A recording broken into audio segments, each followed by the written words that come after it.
दोस्तों आज हम आपको एक जिन्नात और एक लड़की के बारे में बताने वाले हैं। जिन्नात ने लड़की के साथ जो किया उसे देखकर आपकी आंखें फटी की फटी रह जाएंगी। अस्सलाम वालेकुम प्यारे दोस्तों, एक आदमी सूखे पत्ते की तरह इधर उधर भटक रहा था। उसका नाम शरीफ अहमद था और अपने नाम की तरह ही वो शरीफ इंसान था। चलते चलते शरीफ अहमद थक गया था। वो कई दिनों का भूखा था। उसकी आंखों के सामने अंधेरा छा रहा था और कल से उसके हलक में पानी का एक कतरा भी न गया था।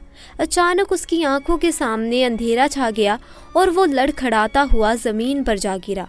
और ज़मीन पर गिरते हुए उसे हैरानी हुई, क्योंकि एक कमीने को गिरने के लिए बहुत सारी जगह मिल जाती है, लेकिन शरीफ और ईमानदार आदमी को गिरने के लिए एक पाक साफ ज़मीन भी नहीं मिलती। दोस्तों वो जहाँ गिरा था वहाँ एक दरवाज़ा था। शरीफ अहमद दरवाज़ा पकड़कर खड़ा हो गया। उसने सर उठाकर दरवाजे की तरफ देखा तो वो एक मस्जिद का दरवाज़ा था, लेकिन उस दरवाजे पर एक बड़ा सा ताला लगा हुआ था। शरीफ अहमद की हालत बहुत बुरी थी। भूख की वजह से उसका बुरा हाल था और ऐसे वक्त में आदमी सिर्फ और सिर्फ रोटी के बारे में ही सोचता है। लेकिन वो सच्चा और शरीफ ईमानदार इंसान था, पक्का मुसलमान था। उसने मस्जिद के बंद दरवाजे को हैरत से देखा और सोचने लगा कि दरवाज़ा बंद क्यों है। जोहर की नमाज का वक्त हो रहा है मगर नमाजी कहाँ है। इतने में किसी ने शरीफ अहमद के कंधे पर हाथ रखा और पूछा, कौन हो भाई, कहाँ से आए हो? तो शरीफ अहमद ने जवाब दिया, जी मैं तो अल्लाह का एक अजीज सा बंदा हूँ। उस आदमी ने कहा कि हुलिये से तो तुम मौलवी मालूम पड़ते हो। शरीफ अहमद ने जवाब दिया, नमाज पढ़ना तो एक सादिक की बात है, मेरा नाम शरीफ अहमद है। तो उस आदमी ने कहा कि मेरा नाम खुदा बख्श है और यहाँ इस मस्जिद के पास वाले मकान में रहता हूँ और इस गांव के पंचायत का सरपंच भी हूँ। तो शरीफ अहमद ने पूछा कि भाई खुदा बख्श, ये मस्जिद बंद क्यों है, यहाँ नमाज क्यों नहीं हो रही, जोहर का वक्त हुआ जा रहा है। उसने कहा कि क्या पूछते हो मौलवी साहब, एक हफ्ते से मस्जिद बंद है और यहाँ जो मौलवी पहले नमाज पढ़ाया करते थे उसकी एक हरकत की वजह से उसे यहाँ से निकाल दिया गया। उस आदमी ने पूछा कि क्या आप हमारी मस्जिद में नमाज पढ़ा दिया करेंगे? तो शरीफ अहमद बोला, हाँ ज़रूर, क्यों नहीं, आप मुझे बस एक गिलास पानी पिला दीजिए।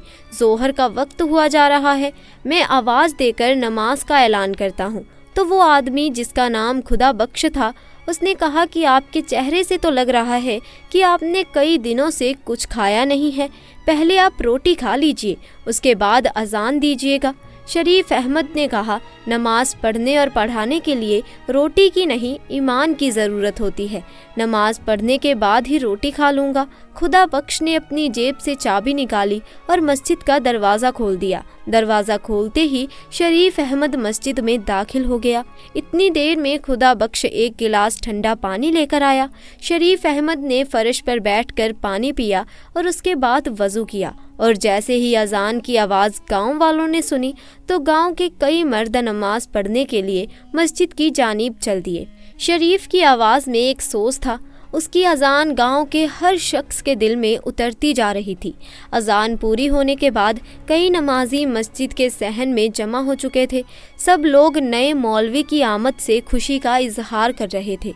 गांव के लोगों ने ये बात खास तौर पर महसूस की कि नया मौलवी जवान है लेकिन बहुत कमज़ोर है और जवान होने के बावजूद नए मौलवी की आंखों में शर्म है। नमाज पढ़ने के बाद खुदा बख्श अपने घर से खाना लेकर आया और शरीफ अहमद के सामने रखा। शरीफ अहमद ने सबसे खाना खाने के लिए पूछा, लेकिन सब ने कहा कि हम अपने घर से खाना खाकर आए हैं। ये सुनकर शरीफ अहमद ने बिस्मिल्लाह पढ़कर खाना खाना शुरू किया। कई दिन बाद उसने खाना खाया था तो लिहाजा हर निवाला उसके हलक में फंस रहा था। खुदा बख्श बोला कि मौलवी साहब, मस्जिद के साथ एक कमरा बना हुआ है, आप वहाँ रह सकते हैं। शरीफ अहमद ने कहा कि मैं मस्जिद में नमाज पढ़ाने के अलावा बच्चों को कुरान भी पढ़ाऊँगा और उनको दुनियावी तालीम भी दूंगा। खुदा बख्श ने जवाब दिया, माशा अल्लाह, अल्लाह आपको इत्तजा दे। खुदा बख्श के जाने के बाद शरीफ अहमद कमरे में गया और जैसे ही खिड़की खोली तो फौरन उसे बंद कर दिया, क्योंकि खिड़की से खुदा बख्श के घर का सहन साफ नजर आ रहा था। वहाँ एक जवान लड़की सहन में झाड़ू दे रही थी। اب جیسے ہی شریف احمد نے کھڑکی کھولی تو اس کی نظریں بھی اس لڑکی سے جا ٹکرا گئی اور لہٰذا گھبرا کر شریف احمد نے کھڑکی بند کر دی۔ کھڑکی بند کر کے بستر پر آ کر بیٹھ گیا اور نیند سے اس کی آنکھیں بند ہو رہی تھی۔ جیسے ہی اس نے اپنی آنکھیں بند کی تو وہ اچانک سے اٹھ گیا، کیونکہ اس کی آنکھوں کے سامنے وہی لڑکی آ گئی۔ وہ من ہی من بولا، اف، حد، توبہ توبہ۔ شریف احمد نے اپنے گال پیٹ لیے۔ کچھ مہینے میں ہی شریف احمد کی سارے گاؤں میں عزت ہونے لگی۔ لوگ کہتے ہیں کہ مولوی جوان تو ہے مگر نیت میں کھوٹ نہیں ہے، پرائی بہو بیٹیوں کو ذرا بھی آنکھ اٹھا کر نہیں دیکھتا۔ اور اس دن کے بعد شریف احمد نے اپنے کمرے کی کھڑکی دوبارہ کبھی نہیں کھولی۔ وہ ساری رات گرمی میں گزار دیتا مگر کھڑکی نہ کھولتا۔ ہر نماز کے بعد شریف احمد اللہ سے گڑ گڑا کر دعا مانگتا کہ اللہ، میری نیت میں کھوٹ نہیں ہے، لیکن یہ مجہور جوانی میرا پیچھا نہیں چھوڑتی ہے، یہ مجھے بار بار بہکاتی ہے۔ جب تک میں کسی شریف زادی سے نکاح نہ کر لوں تو میری حفاظت فرما، مجھے ہر قسم کے گناہ سے بچا۔ روتے روتے شریف احمد کی داڑھی آنسوؤں سے تر ہو جاتی ہے۔ ایک دن عصر کی نماز کے بعد خدا بخش گھبرایا ہوا مسجد میں آیا۔ شریف احمد مسجد میں بیٹھا قرآن پاک کی تلاوت کر رہا تھا۔ وہ کہنے لگا، بیٹا ذرا میرے بیٹے آشو کو آ کر دیکھو، وہ عجیب حرکتیں کرنے لگا ہے۔ کبھی وہ اپنا سر دیواروں سے ٹکرانے لگتا ہے تو کبھی اس کے منہ سے عجیب و غریب آوازیں نکلتی ہیں۔ جلدی چلو بیٹا، میرے بیٹے کو دیکھ لو، اس کی ماں بہت پریشان ہے۔ شریف احمد خدا بخش کے ساتھ اس کے گھر کی طرف دوڑ پڑا۔ جب کمرے میں داخل ہوا تو اس نے دیکھا کہ ایک 14 سال کا لڑکا چارپائی پر لیٹا ہے۔ اس لڑکے کے ہاتھ پیر چارپائی کے ساتھ بندھے ہوئے ہیں۔ اس کے سرہانے اس کی ماں بیٹھی ہوئی ہے اور پاس ہی میں وہ لڑکی کھڑی ہے جسے شریف احمد نے پہلے دن کھڑکی سے دیکھا تھا۔ شریف کی نظر پڑی تو اس نے فوراً اپنی آنکھیں نیچے کر لی اور اس نے کہا کہ مجھے ایک گلاس پانی لا کر دو۔ شریف احمد کو پانی کا گلاس دے دیا گیا۔ اب آپ لوگ دیوار کے ساتھ کھڑے ہو جائیے اور کوئی بھی میرے کام میں دخل نہیں دے گا۔ اس کے بعد شریف احمد نے آشو کے ہاتھ اور پیر کھول دیے اور پھر قرآنی آیت کی تلاوت شروع کی۔ شریف احمد نے بلند آواز میں قرآن مجید کی تلاوت شروع کی۔ شریف احمد علاج کر ہی رہا تھا کہ آشو کے منہ سے ایک انجانی سی کڑک آواز نکلی، کون ہے تو؟ کیوں مجھے تنگ کر رہا ہے؟ شریف نے کہا، تو کون ہے؟ اس معصوم بچے کو تنگ کیوں کر رہا ہے؟ جن زور سے دہاڑا اور بولا، اس بچے نے، اس کے دوستوں نے مجھے بہت پریشان کیا ہے، مجھے زخمی کیا ہے۔ تو شریف بولا کہ اس بچے نے تمہیں تنگ کیسے کیا؟ تمہیں کیسے زخمی کیا تھا؟ تو وہ جن بولا، کل جب میں اس گاؤں سے گزر رہا تھا اس وقت میں ایک جانور کے روپ میں تھا، تو اس نے اور اس کے شرارتی دوستوں نے مجھ پر پتھر برسائے۔ شریف احمد بولا کہ ہاں، یقیناً انہوں نے غلطی تو کی ہے، لیکن ان کی غلطی کی میں تم سے معافی مانگتا ہوں اور یقین دلاتا ہوں کہ آئندہ یہ کبھی کسی بے زبان کو تنگ نہیں کریں گے۔ آشو کو سزا مل چکی ہے، مہربانی کر کے اب تم اسے چھوڑ دو، تمہیں قسم ہے۔ اس نے کہا، مجھے قسم مت دو، میں اسے اور بھی زیادہ سزا دوں گا۔ شریف احمد بلند آواز کے ساتھ قرآن کی تلاوت کرتا رہا اور بچا ہوا پانی اس کے سر پر ڈال دیا۔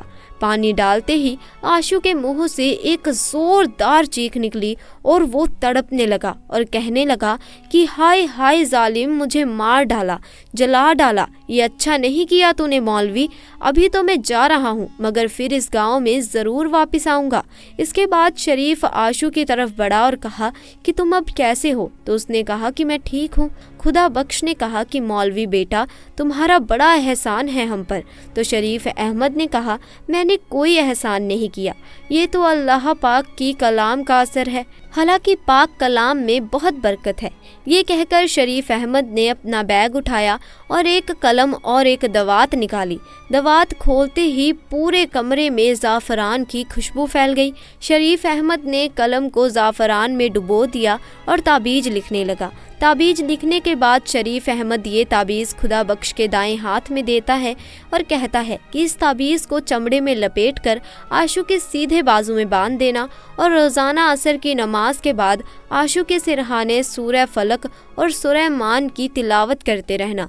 मुझे यकीन है कि जिन दोबारा इस घर का रुख नहीं करेगा।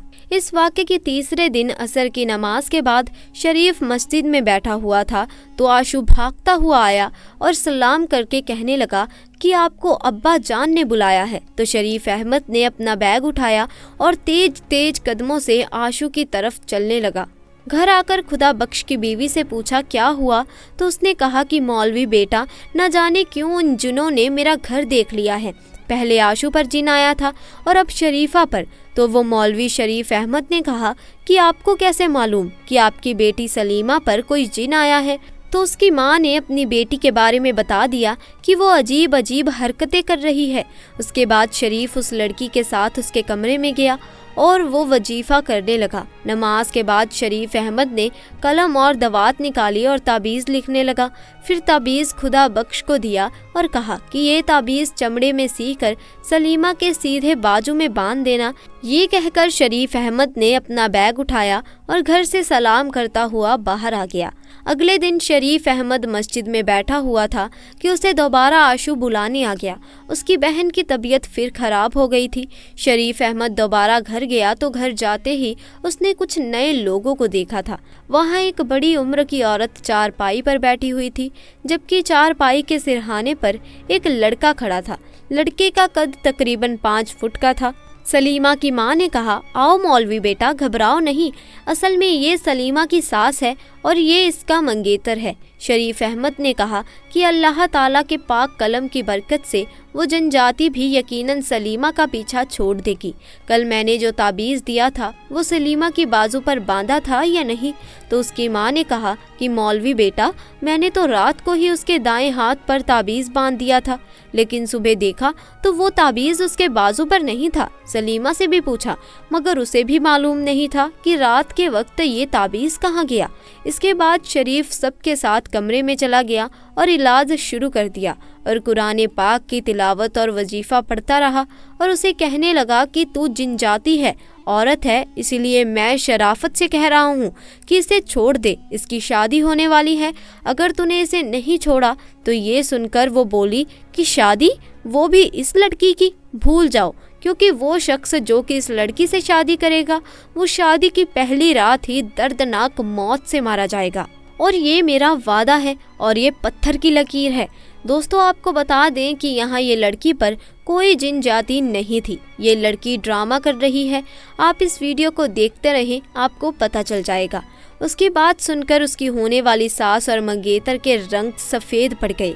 इतने में सलीमा अचानक अपनी जगह से चलती हुई दीवार की जानिब बढ़ी और डंडा लेकर उसके होने वाले शौहर और उसकी माँ को मारने लगी और कहने लगी, तू मुझसे शादी करेगा? इतने में सलीमा के माँ बाप सलीमा से डंडा छीनकर उसको काबू में करने लगे और उसको कमरे में बंद कर दिया। इसके बाद सलीमा की होने वाली सास कहने लगी, माफ़ करना भाई साहब, आज मैं ये मंगनी तोड़ती हूँ, मुझे नहीं करवानी अपने बेटे की शादी तुम्हारी इस बेटी से। ये कहकर वो दोनों माँ बेटा अपने घर चले गए। सलीमा के माँ बाप परेशान हो गए। शरीफ अहमद ने थोड़ी देर इंतज़ार किया, फिर अपना बैग संभाला और सलाम करता हुआ घर से बाहर निकल गया। शरीफ अहमद परेशान रहा। उसकी समझ में नहीं आ रहा था कि ये जिन जाति कितनी ताकतवर है जो उसकी वज़र के बाद भी सलीमा पर कब्जा जमाए बैठी है। शरीफ अहमद के वजीफे का भी उस जिन जाति पर कोई असर नहीं हुआ। दोस्तों, यहाँ पर हम आपको बता दें कि सलीमा पर किसी जिन जाति का असर नहीं था, वो तो बस ड्रामा कर रही थी।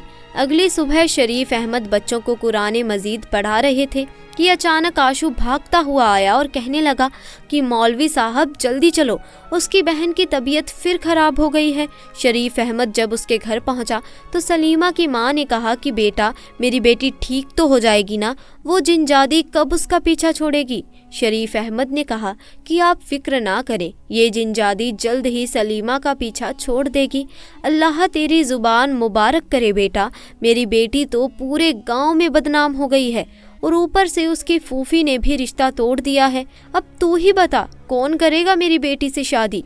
तो शरीफ अहमद बोला कि अम्मा फिक्र ना करे, अल्लाह बेहतर जानता है, और ये रिश्ता ख़त्म हो गया तो क्या, अल्लाह इससे बेहतर रिश्ता भेजेगा। आप जाकर सलीमा के कमरे का दरवाज़ा खोलें। आज मैं ऐसा वजीफ़ा करूँगा कि वो जिन जाति चीखती हुई बाहर आ जाएगी और मेरे साथ कमरे में कोई नहीं होगा। शायद शरीफ को उस पर शक हो गया था। अब क्योंकि शरीफ अहमद भी बड़ा नेक इंसान था और उस लड़की की हालत भी दिन ब दिन खराब होती जा रही थी, इसीलिए शरीफ अहमद आहिस्ता से चलता हुआ सलीमा की चारपाई के पास आया और सलीमा चारपाई पर बैठी हिल हिल कर अल्लाह की विलह कर रही थी। शरीफ अहमद चारपाई के पास गया, थोड़ी देर तक सलीमा को देखता रहा और फिर आहिस्ता सी आवाज़ में बोला, सलीमा, अब तुम ये नाटक बंद कर दो। तुम्हारे ऊपर कोई जिनजादी नहीं है, मुझे मालूम है। शरीफ अहमद की बात सुनकर सलीमा खामोश हो गई। उसने अपना सर ऊपर किया और शरीफ अहमद को घूरने लगी। उसे कहा, तो तुझे पता चल गया कि मैं ड्रामा कर रही हूँ? शरीफ अहमद ने कहा, हाँ मुझे पता चल गया है, और तूने अपनी आंखें लाल की हैं। तो सलीमा ने कहा, मैंने अपनी आंखें ग्लिसरीन डालकर लाल की हैं। शरीफ अहमद ने कहा कि तेरे इस नाटक की वजह से तेरे माँ बाप कितने परेशान हैं। सलीमा बोली कि मुझे अफसोस है इस बात का, लेकिन मैं मजबूर थी। मैंने नाटक रिश्ता तोड़ने के लिए किया था। तो क्या तुझे ये रिश्ता मंजूर नहीं था? हाँ, मेरा उसके साथ कोई जोड़ नहीं था। तो शरीफ ने कहा कि अगर तुझे रिश्ता मंजूर नहीं था तो सीधे सीधे इनकार कर देती, इतना नाटक करने की क्या ज़रूरत थी? सलीमा ने कहा, मेरा रिश्ता तब किया गया था जब मैं झूले में थी और शादी के वक्त भी मुझसे नहीं पूछा जाना था। मैं 10 जमात पास हूँ और उसने तो कभी स्कूल की शक्ल भी नहीं देखी। लेकिन अब तेरा क्या होगा? अब तुझसे कौन शादी करेगा? आस पास हर जगह तो तू मशहूर हो गई है कि तू अजीबो गरीब हरकतें करती है और तुझ पर जिन जाति सवार है। ये सुनकर शरीफा मुस्कुरा दी और कहने लगी, मुझसे शादी वही करेगा जिसे मालूम है कि मेरे ऊपर किसी जिन जाति का कब्जा नहीं है। शरीफ अहमद वाकई में शरीफ था। उसने कहा, क्या मतलब? तो लड़की बोली, या तो तू बहुत मासूम है या फिर बन रहा है। शरीफा ने शरारती नज़रों से शरीफ को देखा और शरीफ अहमद बोला, क्या मतलब है तेरा? शरीफ अहमद सब कुछ समझ तो गए थे लेकिन अनजान बन रहे थे। सयानों ने बिल्कुल सही कहा है, औरतों के मखरूम फिर से अल्लाह ही बचाए। शरीफ अहमद ने कानों को हाथ लगाए और अपना बैग संभाल कर कमरे से बाहर निकल गया। क्या हुआ बेटा? शरीफा की माँ ने कहा। बेटा, क्या जिन जाति ने शरीफा का पीछा छोड़ दिया? तो शरीफ अहमद बोला कि जी, बहुत जल्द जिन जाति शरीफा का पीछा छोड़ देगी। शरीफा की माँ परेशान थी कि इससे अब शादी कौन करेगा। फूफी ने तो इसका रिश्ता तोड़ दिया है। आसपास के गांव में तो ये मशहूर है कि इस पर जिन जाति है और दूल्हे को ये मार डालेगी। इतने में शरीफा की माँ बोली कि बेटा, तुझको तो सब कुछ मालूम ही है, तू तो मौलवी भी है और तू इन सब चीज़ों से डरता भी नहीं है। तो क्या तू करेगा मेरी बेटी से शादी? और वैसे भी तू तो शादीशुदा भी नहीं है। ये सुनकर शरीफ अहमद ने कहा कि मैं आपकी बिरादरी का नहीं हूँ, कहीं ऐसा न हो कि आपकी बिरादरी के लोग बुरा मान जाएं। लड़की की माँ ने कहा कि इस मुश्किल वक्त में कौन सा मेरी बिरादरी मेरे काम आई जो मैं बिरादरी का बुरा मानने के बारे में सोचूं। और फिर तू भी तो मुसलमान बंदा है और इस नाते तू भी तो मेरी बिरादरी का है। शरीफ अहमद ने कहा, फला गांव में मेरी खाला रहती है, मैं सवेरे जाकर उनको ले आऊँगा, आप उनसे मेरी शादी की बात कर लेना। शरीफ अहमद ने अपनी रजामंदी जाहिर करते हुए जवाब दे दिया। दोस्तों, कुरान मजीद में ज़िक्रुल्लाह की बड़ी फजीलत आई है। अल्लाह ताला अपने ईमान वालों को ये नसीहत करते हैं कि आप हमारा ज़िक्र चलते फिरते, उठते बैठते और सोते जागते हर हाल में करते रहें। हदीस में आया है कि तुम्हारी ज़बान हर वक्त अल्लाह के ज़िक्र से तर रहनी चाहिए। तो दोस्तों, आज के लिए बस इतना ही। आपको हमारा आज का ये वाक्य कैसा लगा कमेंट सेक्शन में ज़रूर बताएं। साथ ही दोस्तों, वीडियो पसंद आई हो तो इसे लाइक करें, शेयर करें और चैनल को सब्सक्राइब करें। खुदा हाफिज़।